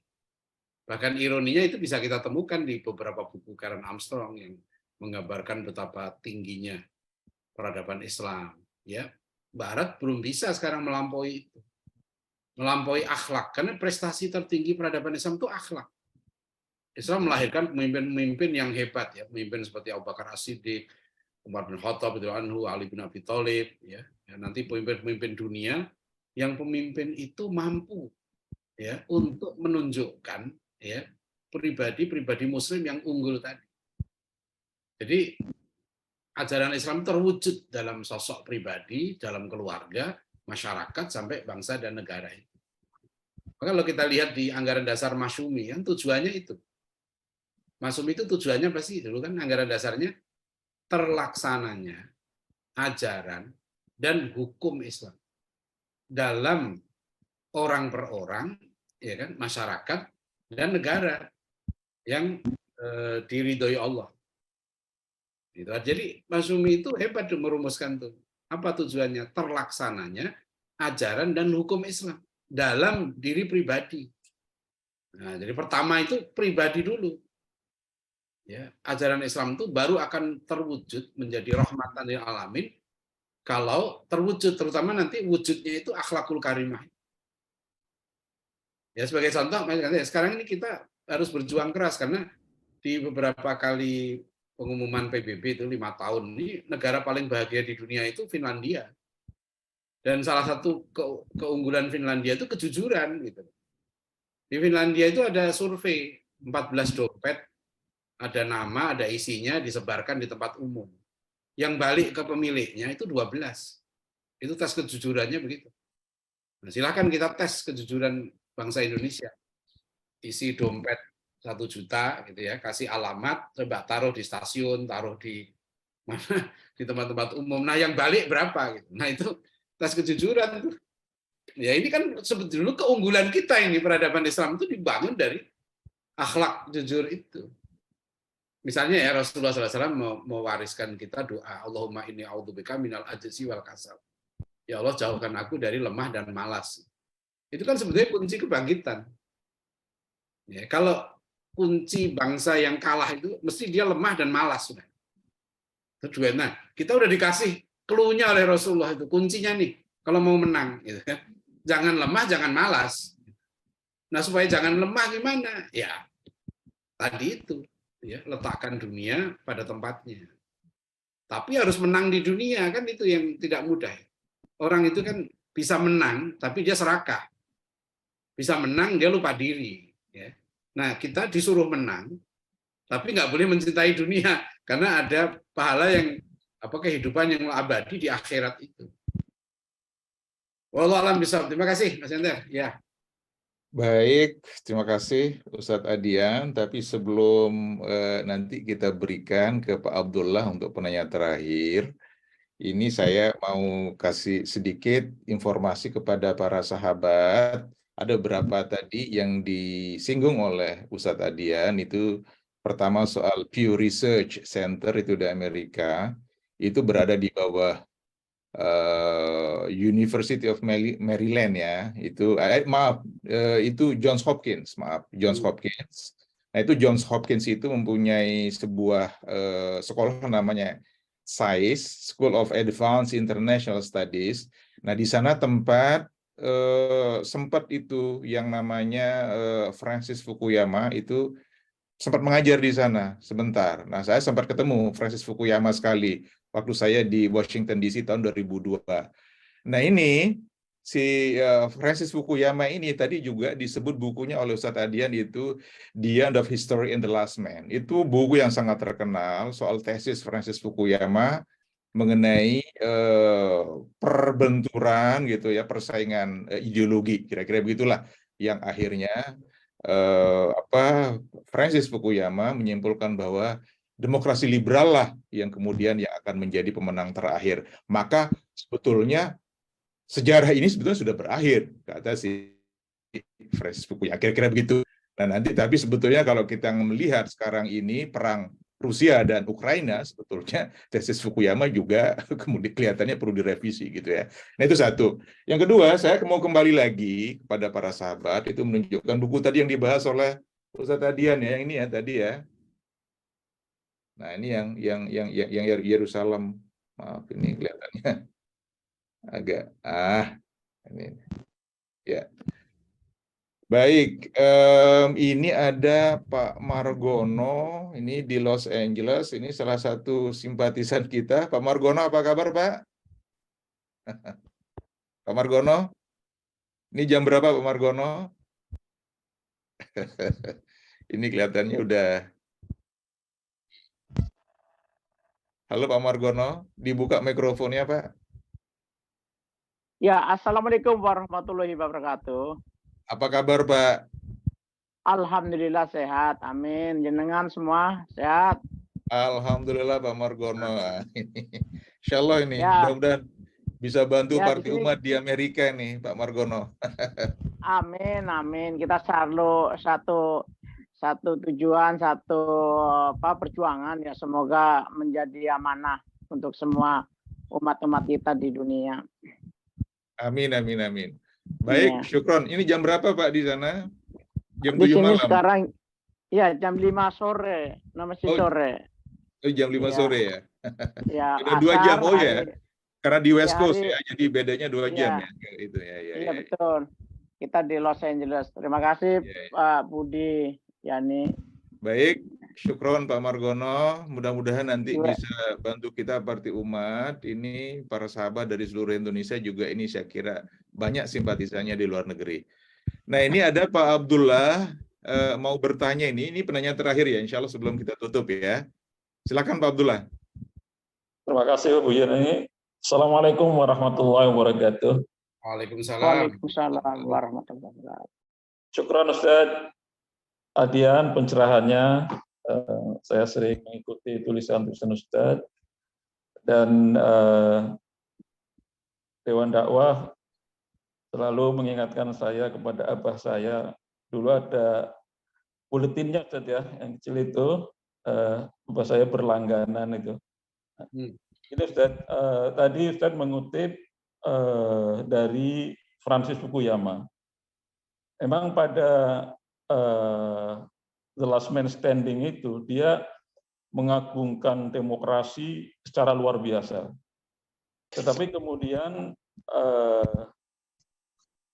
dia menulis buku yang baru, yaitu yang Political Decay, pembusukan politik, di mana dia seperti mengoreksi pendapatnya yang terdahulu justru tentang pembusukan demokrasi di Amerika dan di negara-negara lain. Nah, saya membaca buku itu, ada 2 hal yang menarik dari apa yang disampaikan Francis Fukuyama pada bukunya yang Political Decay itu. Nah, pertama bahwa pembusukan itu terjadi karena 2 hal, yaitu yang pertama yang bersifat ekonomi, yaitu klientelisme dan patronage. Jadi klientelisme dan patronage ini di mana politisi-politisi seperti menjadi agen, terutama yang incumbent, agen dari anggaran, mereka bertindak seperti Robin Hood, yang kita kenal sekarang ini, mungkin kalau di Indonesia dengan sebutan dana aspirasi, yang sekarang diganti lagi dengan pokir atau pokok pikiran, di mana legislatif itu sudah berperan seperti eksekutif. Sehingga ketika mereka diakomodir oleh eksekutif, tujuan-tujuan anggaran politiknya untuk melanggengkan kekuasaan mereka, mereka tidak bisa keras lagi kepada eksekutif. Tidak bisa menjalankan fungsi pengawasan. Kalau di dalam hukum Islam, saya menganggap bahwa tindakan-tindakan yang berperan, legislatif yang berperan seperti eksekutif itu, seperti hosob. Coupling legislatifnya dia merasa kurang luas, dia numpang di coupling eksekutif demi untuk melanggengkan kekuasaan kedudukannya di legislatif. Nah, kemudian yang menarik justru dari Francis Fukuyama ini, untuk mengatasi hal itu, ada satu teori yang diajukan, yaitu dengan social mobilization.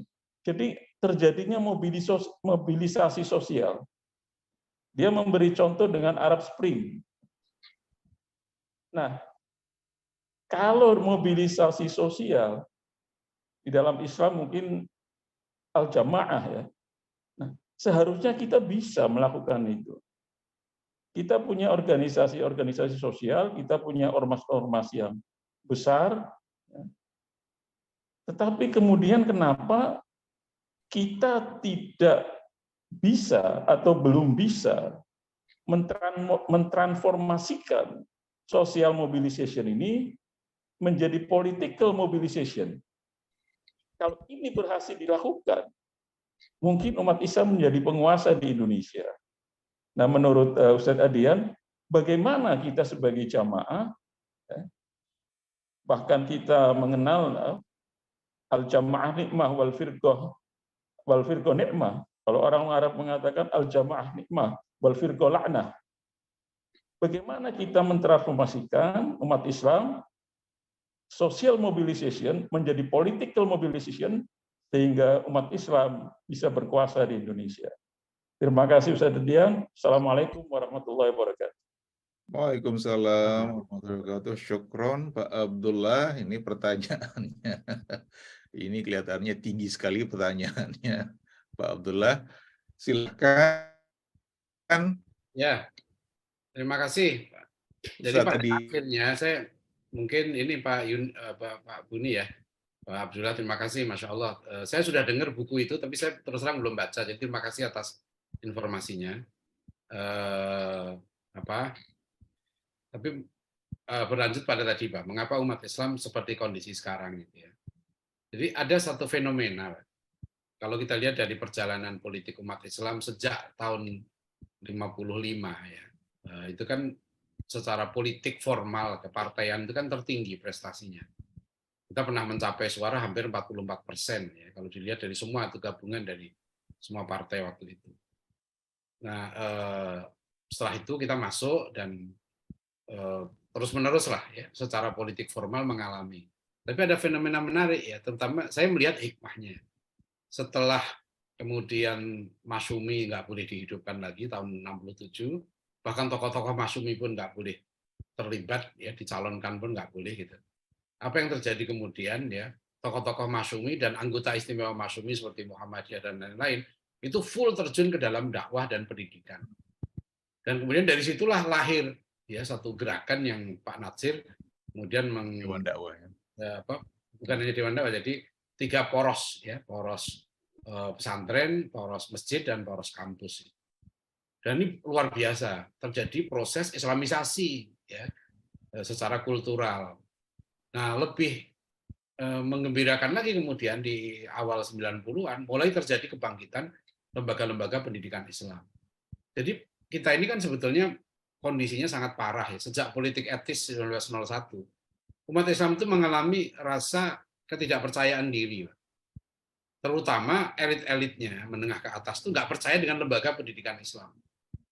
Nah, sekarang ini enggak gitu ya. Sejak awal 90-an terjadi kebangkitan itu. Sekarang banyak elit-elit muslim itu yang bangga anaknya itu pesantren, bangga anaknya itu di sekolah Islam, bahkan mau bayar mahal.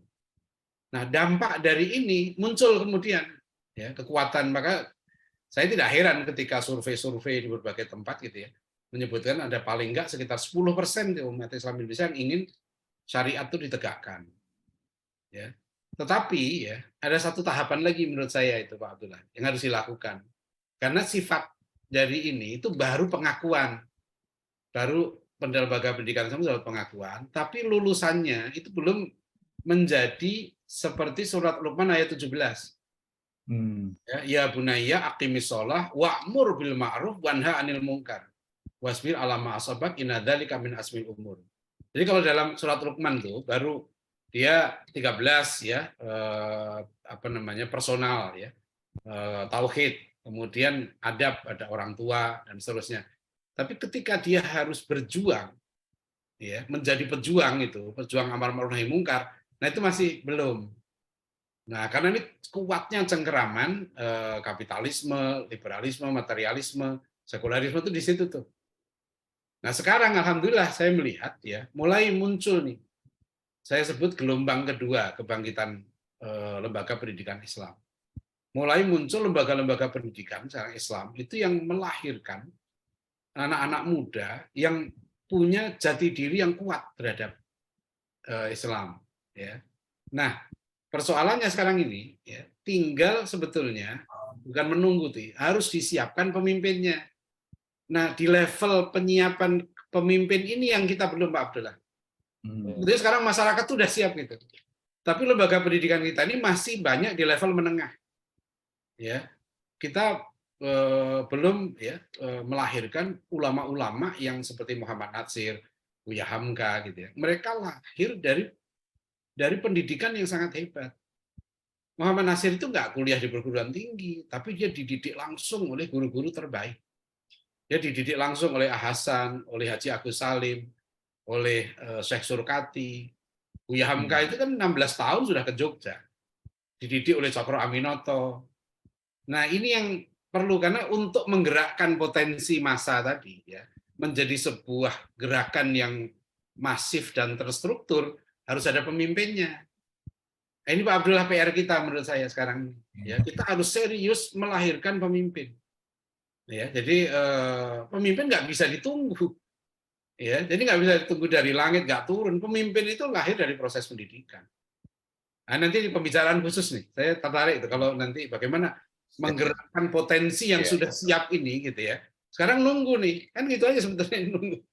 Ya, banyak kita punya potensi intelektual tinggi, tapi nggak disokong untuk sampai ke tahap dia menjadi pemimpin umat. Jadi kita punya pelatih, Pak, punya coach. Kita perlu seperti Cokro Aminoto, ya. Kita perlu manusia seperti Haji Agus Salim. Ya, Haji Agus Salim. Buya Hamka aja, Haji Agus Salim udah ngelihat. Begitu datang ke Mekah umur 19 tahun, Buya Hamka ke Mekah. Yang Buya Hamka pengen minimal 10 tahun di Mekah. Baru 7 bulan, Haji Agus Salim sudah tahu potensi Hamka. Disuruh pulang tuh Hamka. Kamu jadi ulama itu pulang ke Indonesia. Sebab kalau kamu 20 tahun di Mekah, kamu pulang jadi tukang baca doa, kata Buya Hamka. Nah, jadi ini yang perlu kita, nah mudah-mudahan kan, apakah ormas nanti, partai, itu melahirkan pemimpin, itu yang kita harapkan. Pemimpin umat yang ideal memang harus ulama. Dia, kalau saya pernah di satu sekolah Islam, ya di pembukaan boarding school di Bogor, itu saya katakan kalau guru dan wali santri, ya, pemimpin umat ke depan, ya, menurut saya nih gambaran kasarnya kira-kira itu perlu punya 2 gelar doktor. Satu doktor di bidang ulumuddin, ya, satu lagi doktor di bidang sains. Apakah natural sciences atau social sciences? Tapi itu formal ya. Bisa juga tidak melalui seperti itu. Ya, seperti pemimpin kita dulu kan, kenapa lahir Muhammad Natsir dan sebagainya. Itu ada prosesnya, ada mekanisme. Jadi insya Allah Pak Abdullah, ya, saya optimis insya Allah. Kalau kebetulan lagi tinggal mampir, tafadhol. Insya Allah, ya. Tinggal di mana Pak Abdullah? Al-Bab Maftuh, pintunya terbuka Ustaz, untuk Ustaz Adian. Pak Abdullah tinggal di mana? Saya di Jalan Gajah Mada di Kota Tegal. Loh, saya di Tegal sekarang nih. Mampir, Ustaz, mampir. Nah, nanti coba ya, nanti Nanti bukunya Francis Fukuyama saya hadiahkan untuk Ustaz. Masya Allah. Ahlan wa sahlan, mampir. Ya. Nanti Pak Buniani ya minta tolong handphone beliau nih. Insya Allah, insya Allah. Ya, Ini terima saya kasih. juga Insya Allah. Insya Allah.